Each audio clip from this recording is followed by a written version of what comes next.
আমার কাছে কি মনে হয় জানেন? রান্না করাটা বড়, বড় ডিগ্রি অর্জনের থেকে কম কিছু নয়।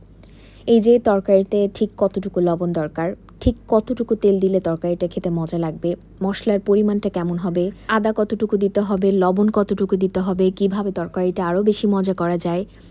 মানে কত রকম ব্যাপার, তাই না? মানে এত ক্যালকুলেশন কিভাবে আমাদের মা, খালা, নানি, চাচিরা করেছে। আসলে রান্না করতে গেলে এখন বুঝি।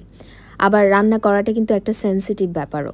দেখা যায় রান্না করতে গেলে লবণ বা কোনো একটা কিছু এদিক সেদিক হয়ে গেলে কিন্তু রান্নার টেস্টটাই পুরোপুরি চেঞ্জ হয়ে যায়। তো রান্না করা বিশাল একটা কর্মযোগ্য। তাই আমার মনে হয় আমাদের যারা কষ্ট করে রান্না করে খাওয়ায়, আমাদের মা, খালা, নানি, দাদি, চাচিরা, তাদের আসলে তুলনা হয় না। তাই আমাদের মাঝে, মাঝে উচিত তাদের রান্না খেয়ে হলেও একটু প্রশংসা করা। আমরা কি করি? লবণ বেশি হলে বলি। বাট তরকারিটা মজা হলে কিন্তু আমরা খুব কমই বলি।